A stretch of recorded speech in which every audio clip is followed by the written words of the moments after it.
안녕하세요. 생생한 현장감과 깊이 있는 분석을 더한 이 시각 뉴스 마포스퀘어의 문희정입니다. 마포스퀘어 1부에서는 현재 가장 이슈가 되고 있는 정치와 경제 뉴스 전해드리고 있는데요. 2월 19일 수요일 마포스퀘어 1부 양정대 기자의 정가 이모저모로 출발합니다. 얼마나 더 속아봐야 정신 차리실 건가요? 네? 이제 그만 당할 때도 됐잖아요. 중고차 팔 때만큼은 차넷이 제가 받고 팔 수 있게 도와드리겠습니다. 중고차는 차넷, 가격비도 차넷. 우와, 전국 400명의 전문 딜러에게 무료로 내 차를 평가받을 수 있네. 국민TV 여러분 차를 차넷에서 제대로 평가받고 보상받으세요. 내 차 팔 때 차넷, 제가 받네 차넷. 우와, 내 차 제가 받고 친구 친지 모두 함께 차넷에서 팔고 주유 쿠폰 받고. 중고차는 차넷. 비교할수록 올라간다. 차넷 내 차 가격 비교 서비스. 1688-8249 1688-8249를 눌러주세요. 옥션 모터스에서도 차넷을 만나보세요. I love coffee, I love tea. 500원으로 즐기는 나만의 커피. 원두 쇼핑몰 헝그리 커피. 최정상급 로스터가 1년 이하 최고급 뉴크롭 생두를 로스팅해 즉시 배송해드립니다. 대량 구매 시 가격이 할인됩니다. 검색창에 헝그리 커피를 검색하세요. 헝그리커피.com. 헝그리 커피에서 원두를 구매하시는 분들께는 차량용 국민TV 스티커 2매를 함께 보내드립니다. 한국일보 정치부 양정대 기자 연결돼 있습니다. 양 기자님 안녕하십니까? 네, 안녕하세요. 예. 자, 민주당이요, 오늘 3개월 만에 장외 투쟁을 벌였네요. 네, 그렇습니다. 작년 11월 22일인가요? 그 국가기관 대선 개입 의혹과 관련해서 시청 앞 광장에서 의원총회를 한번 한 적이 있었습니다. 네. 그 전에 이제 작년 하반기 때 그 정기국회 전후로 해서 장애투쟁을 하다가 중간에 들어왔었죠. 그리고 네. 나서 이제 11월 말에 하순에 한번 하고 나서 오늘이 이제 2월 19일이니까 거의 뭐 3개월 정도 딱 된 시점이죠. 오늘 장애투쟁을 했습니다. 쟁점 현안은 크게 세 가지입니다. 민주당이 제기한 쟁점은 여전히 이제 국가기관 대선 개입 의혹 사건과 관련한 특검 수용 문제, 그리고 최근 굉장히 좀 큰 논란이 되고 있는 이른바 서울시 간첩 사건 관련해서 증거조작 파문 문제, 그리고 이제 박근혜 대통령의 대선 공약이었고 6.4 지방선거 준비 과정에서 지금 하나의 큰 쟁점이 되고 있는 기초선거 정당공천 폐지 문제, 이렇게 세 가지 현안을 내걸고 오늘 장애투쟁을 벌인 겁니다. 민주당의 요구사항은 오는 25일이 이제 박근혜 대통령 취임 1년이 되는 날 아닙니까? 네. 그때까지 이 세 가지 사안에 대해서 정부 여당이, 특히 박근혜 대통령이 명확한 해법을 제시해라. 이런, 어떻게 보면 박근혜 대통령이 지금의 꼬인 정국을 풀 수 있는 해답을 내놓아라라는. 네. 네, 양 기자님. 여보세요. 누차에 걸쳐서 계속 얘기가 나오고 있고, 네네. 또 민주당 내부에서도 그런 얘기들이 여전히 나오는 것처럼, 사실은 이렇게 계속해서 주장은 잊지 않고 하는데, 이게 실제로 얼마나 지금 힘이 실리는 주장이냐, 이런 문제가 있을 수 있고요. 또, 청와대나 또 새누리당, 이런 여권에서, 이 같은 움직임에 대해서 지금 거의 반응을 보이지 않는, 거의 무시하는 전략이다, 이렇게 말씀을 드려도 무방할 것 같은데, 지금 이런 상황이어서, 오늘의 장애투쟁이 과연 좀 실질적으로 뭔가 좀 가시적인 성과를 내기 위한 이런 전략적인 판단에 따라서 내려진 건지, 아니면 조금 표현이 좀 그렇긴 합니다만은 좀 대외 과시용 보여주기식 이런 평가도 좀 가능할 것 같은데, 실제로 오늘 장애투쟁, 말은 장애투쟁이라고는 했습니다만 1시 반에 시작해서 한 30여 분 만에 일단 마무리가 됐고요. 참석한 의원도 지금 임시국회가 열려있는 상황이고, 오늘 여기저기 상임위도 많이 개최가 되기 때문이겠습니다만은 민주당 소속 의원 126명 중에서 한 50명 정도만 참여를 했고요. 나머지는 시민 참여보다는 오히려 당직자들이나 뭐 당원들까지 해서 한 200명 정도가 참석을 했다고 하는데요. 그렇게 크게 힘이 실리는 것 같지는 않아서 이 민주당이 지금 이런 현안들을 정말 어떻게 풀려고 하는 건지 정말 주변에 있는 뭐 매일같이 만나보고 있는 저부터도 좀 굉장히 좀 궁금하다 이렇게 말씀을 드려야 될 것 같습니다. 양 기자님 왜 옆에서 보고 있기에도 조금 답답하신지 그래도 몇 번 이렇게 이건 좀 아니지 않나라는 의견을 전달을 하셨을 것 같은데 네네. 예, 실제로 민주당 내 반응은 어떤지 정말 궁금합니다. 정말 궁금합니다. 명분상으로 보면 지금 민주당이 내놓고 있는 주장 하나하나는 사실 굉장히 의미 있는 주장이고 또 반드시 정부 여당 청와대 쪽에서 해법을 내놓아야 할 그런 문제들인 건 분명합니다. 네. 특히 이제 대선 개입 국가기관의 대선 개입 의혹 같은 경우는 사실 이거는 뭐 누가 뭐래도 이건 국기를 정말 흔드는 정말 이건 심각한 사안 아닙니까? 그렇죠. 이런 부분들에 대해서 검찰이 수사를 하고 검찰이 수사를 하는 과정에서 검찰총장 그리고 수사팀장, 수사부팀장을 모두 자리에서 물러나게 하거나 혹은 다른 데로 자천하거나 이렇게 했고 수사팀 검사들조차도 지금 지방발령을 내는 식으로 이렇게 간 것 그리고 애초에 처음에 기소 대상자를 선정하는 과정에서부터 법무부 장관과의 알력설이 있었고 결국 외압 의혹이 일부 사실로 확인도 됐고 이런 문제들이라면 사실은 특검을 실시하는 것 이거는 지극히 당연한 일 아니겠습니까? 네네. 이거는 더 이상 설명이 필요 없는 문제일 거고요. 또 그 서울시 간첩 사건과 관련해서 지금 여러 가지 논란들이 커지고 있는데 분명한 거는 중국 정부가 지금 이제 오늘 공식적으로 이 문제에 대해서 직접 조사를 하겠다는 뜻도 그리고 조사에 나선다는 방침도 지금 이제 천명을 한 걸로 그렇게 알려지고 있는데요. 네. 이게 이제 자칫 잘못하면 정말 심각한 외교 문제가 될 수도 있는 이런 중차대한 사안인데 이것도 당연히 가짜 위조된 증거를 제출했다는 검찰이 자기들 명예회복 차원에서 수사를 해서 진실을 가릴 때까지 기다리자 이렇게 얘기하는 건 이건 참 말도 안 되는 얘기죠. 이게 상식적으로 납득할 수 없는 얘기고 마찬가지로 기소선거 정당공천 문제도 누차에 걸쳐서 말씀을 드렸습니다만은 이거는 옳으냐 그러냐의 문제는 둘째 치고라도 이건 대선 공약으로 대통령이 국민한테 약속했던 바인데 그거를 집권 여당이 대통령을 배출한 여당이 그거를 폐기를 했으니 당연히 다른 대안을 내놓기 전에 먼저 그 문제에 대해서는 국민들한테 이해를 구하는 게 순서 아니겠습니까? 네.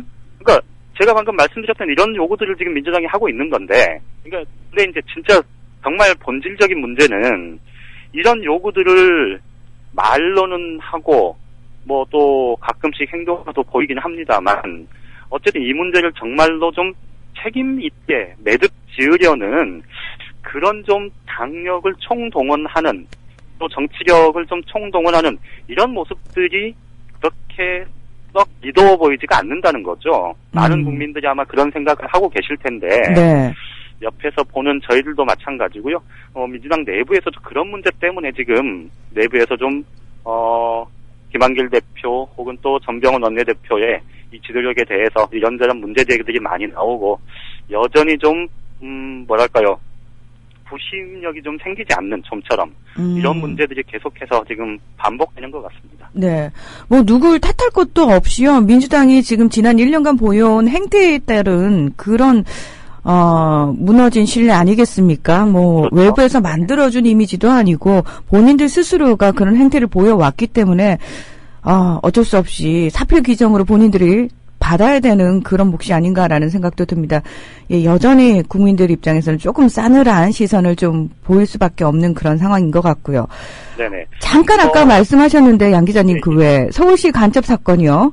네네. 예, 요거 관련한 증거 조작 파문이요. 우리 정부 내부에서 전혀 해법의 가닥을 잡지 못하는 거 아닌가? 왜 이렇게 갈팡질팡하죠? 글쎄요. 그게 정말 상식적으로 납득하기 어려운 행태들이 지금 계속해서 반복이 되고 있는데요. 네네. 그저께 황교안 법무부 장관이 국회 법사위원회에 나와서 이 외교 루트를 통해서 외교 경로를 통해서 출입국 기록을 입수했다 이렇게 이제 밝힌 바가 있었는데요.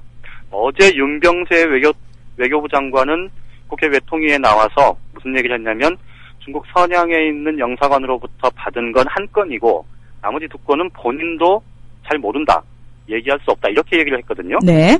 그랬는데 오늘 또 황교안 법무부 장관이 국회 법사위에 출석해서는 무슨 얘기를 했냐면 그저께 본인의 얘기와 어제 윤병세 장관의 얘기가 서로 다르다. 이게 도대체 정부 내에서도 왜 이 얘기가 다르냐 이런 지적들이 나오니까 오늘 황교안 장관은 무슨 얘기를 했냐면 외교부에서 받은 그 출입국 그 확인서, 출입경 기록 확인서에 보면 사실관계 확인서에 보면 이 출입경 기록도 이게 첨부가 돼 있다.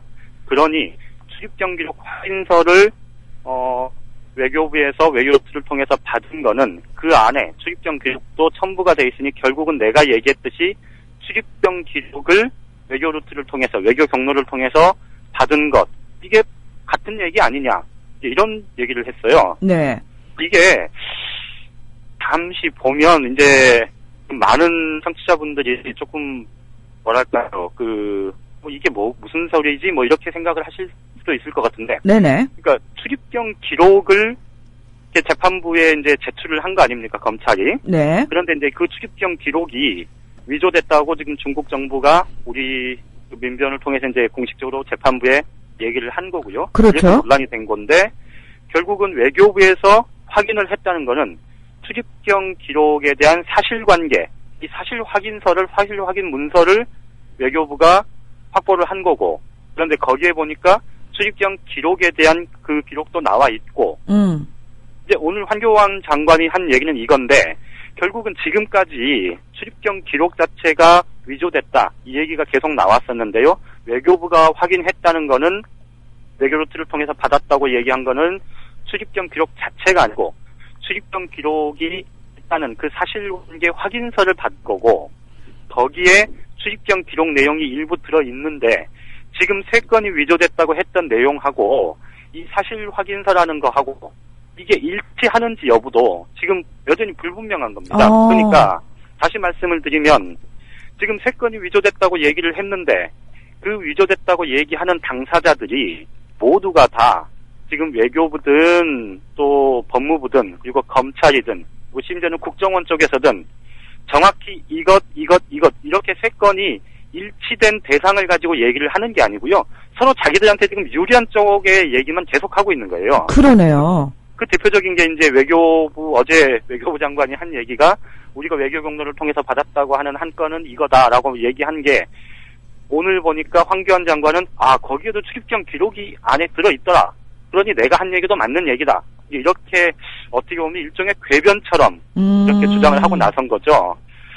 지금 보면 아까도 잠깐 말씀을 드렸습니다만은 지금 중국에서 애초에 우리가 조사할 수도 있다 이렇게 얘기를 했다가 이제 실제로 조사한다 이렇게 지금 입장이 아주 구체적으로 더 나갔다는 지금 소식이 전해지고 있는데요. 네. 이게 정말로 이게 우리 내부의 문제로만 보면 물론 이제 가석 사건에 대한 재판이 진행 중인 이 위중한 사건이라고 볼 수는 있지만 이게 또 다른 측면에서 보면 중국의 공식적인 외교 문서가 위조된 것이고 그 위조됐다는 그 외교 문서를 우리 정부가 우리 검찰이 이거를 증거에 사법부의 재판 판단 근거로 제출을 했다가 지금 아주 망신을 당하는 그런 상황 아닙니까? 굉장히 큰 문제죠. 예. 그렇죠. 그러니까 다른 나라의 외교 문서가 사실 위조됐는데 그 위조가 우리가 했을 가능성이 있다고 지금 여기저기서 지금 의심의 눈초리를 보낸 거 아닙니까? 네네. 이거는 정말로 큰 외교 문제로 비화가 될 수 있는데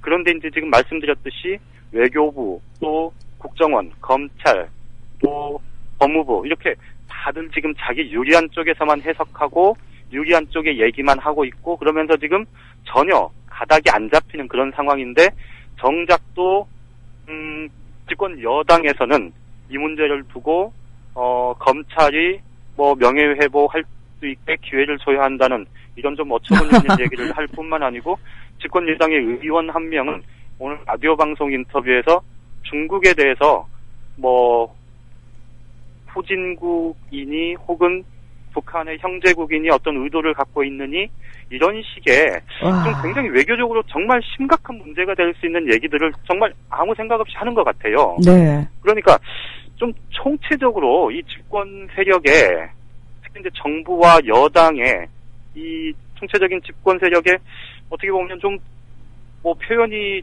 너무 과하다는 평가도 있을 수 있겠습니다만 좀 나사가 빠진 듯한 그리고 굉장히 좀 자기 보신주의적인 이런 행태를 일관하는 것 아닌가 싶고요. 이번 기회에 이 문제에 대해서 정말 심각한 문제 제기가 정말 있어야 되지 않을까 싶습니다. 네, 뭐 전혀 심한 표현 아니셨고요. 국민들의 마음을 좀 속 시원하게 표현을 잘해 주셨네요. 양 기자님 오늘도 고맙습니다. 예, 고맙습니다. 한국일보 정치부 양정대 기자와 정가 이모저모 알아봤습니다.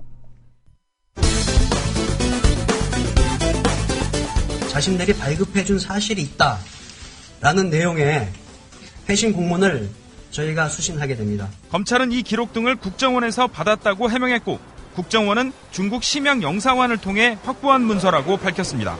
검찰은 외교부를 통해서 탈북 서울시 공무원 유우성 씨가 북한 갔다 온 기록을 입수했다고 했습니다. 그런데 어제 외교부는 우리는 모른다고 했습니다. 박병석 민주당 의원의 질의에 대한 윤병세 외교부 장관의 답변을 들어보시겠습니다. 이 사건과 관련돼서 주 심양 총영사관에서 중국 측에 소위 문제가 된 3건의 기록을 정식으로 발급 요청한 사실이 있습니까? 제가 알기로는 그 심양 총영사관에서 그 3가지 문서를 정식으로 발급 요청한 것에 대해서는 그것은 아니라고 듣고 있습니다. 예, 다시 그럼 정리하겠습니다. 주 심양 총영사관에서 중국 당국에게 정식으로 요청하거나 발급받은 사실이 없다는 것을 확인해 주신 것이죠?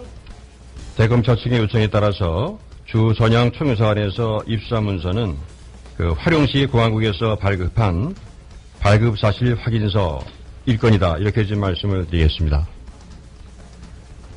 화룡시 공안국에서 발급해줬다는 사실을 인정해줬다는 그 문서를 말하는 겁니까? 저희 주 천양 총영사관에서 입수한 문서는 그렇다는 말씀입니다. 화룡시 공안국에서 발급한 발급 사실 확인서 1건이다. 이렇게 말씀드립니다. 쉽게 설명하자면 외교부는 유우성 씨가 북한 갔다 왔다며 법원에 낸 증거와 관련해 우리는 모르는 것이라고 선을 그은 것. 2월 17일 뉴스. 네, 중국 대사관이 법원에 제출한 자료가 원본인지 사본인지를 놓고 설전이 시작됐습니다. 이 새누리당 김도읍 의원이 황교안 법무장관에게 중국 대사관이 보낸 확인서를 팩스로 보낸 것으로 알고 있다라고 이렇게 지적했습니다. 이 원본이 아닌 사본인지라 이 신빙성이 좀 떨어진다는 취지였는데요. 이에 대해 황교안 장관이 어제까지 팩스로 온 것으로 안다라고 말하면서 이 설전이 시작되기 시작했습니다. 그러자 답변을 듣던 이 박영선 위원장이 아까 김도읍 의원님이 달랑 팩스 한 장이라고 표현을 하셨더니 장관께서 뭐라고 하셨냐면 지난주까지는 그렇게 들었습니다. 이렇게 답변하셨어요. 그렇죠? 팩스로 보낸 것으로 들었습니다. 네, 들었습니다. 그렇게 답변하셨어요. 이게 법원에 원본이 도착되어 있는데 이 사실을 알고 계시나요? 조금 전에 그 얘기 들었습니다. 그러면 그렇게 답변하셔야죠. 아니. 장관님이 솔직하지 못한 답변을 하시는 거죠. 아니, 팩스로, 어제까지는 팩스로 보냈다는 것이고. 예를 들면, 질문을 아니죠. 그렇게 하셨으니까.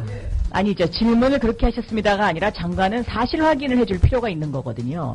장관께서 이게 원본이 도착했다는 사실을 이 자리에서 밝히지 않으면 그거에 관한 내용을 잘 모르는 의원님들은 계속해서 엉뚱한 질문을 하게 되는 겁니다. 그러면 장관이 예를 들면 김도읍 의원님이 그렇게 질의를 했으면 이게 팩스로 들어왔다는데 이렇게 질의를 했으면 장관께서는 지난주까지는 팩스로 들어왔다고 들었습니다마는 조금 전에 이것이 원본이 도착했다는 사실을 조금 전에 들었습니다. 여기까지 답변을 하셔야 법무부 장관으로서의 진솔한 답변 아닌가요? 지금 장관님께서 그런 식으로 오전 내내 얼렁뚱땅 넘어가셨고요. 오후도 사실 확인을 하지 않고, 예? 그렇게 답변하시면 안 되는 거죠. 새누리당은 중국 정부가 한국 검찰이 법원에 낸 게 위조된 거라고 주장한 문건은 단지 팩스뿐이어서 아직 공문서 위조라고 할 수 없다고 주장했는데요. 어제 박지원 민주당 의원과 차환성 법원 행정처장이 점잖은 일문일답을 들어보실까요? 중국 정부에서 검찰이 사법부에 제출한 3건 서류가 모두 위조 서류다 하는 것을 재판부에서는 팩스로 받으셨죠? 팩스로 먼저 받고 그 후에 원본을 또 문서로서 받은 것으로 그렇습니다. 받았습니다. 그 후로 원본 문건을 받으셨죠? 예. 그 팩스와 원본 문건은 동일한 내용이죠? 예, 그렇다고 보고받았습니다. 국정원의 문서 조작설이 힘을 얻고 있고 국정원으로부터 문서 받았다는 검찰의 주장과 외교부의 입장이 충돌하고 집권 여당 새누리당은 봉창 두드리는 소리하는 전대미문의 사건. 그러나 KBS, MBC, SBS는 전혀 보도하지 않았습니다. 이게 뉴스거리가 아닌 모양입니다.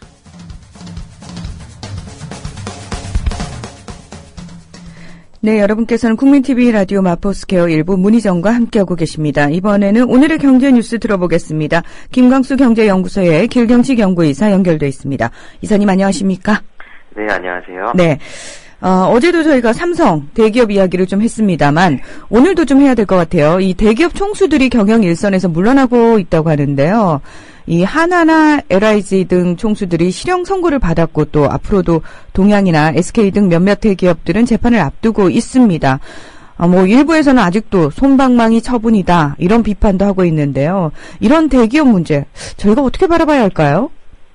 일단 그 하나그룹 김승현 회장 같은 경우에는 얼마 전에 징역 3년에 집행유예 5년 거기다 이제 벌금 50억 원에 사회봉사 300시간을 선고를 받았습니다. 네. 이에 대해서도 이제 너무 솜방망이 처분이다라는 비판이 계속되고 있는데 그 2012년에 검찰에서는 징역 9년에 추징금 1,500원을 이제 구형했었습니다.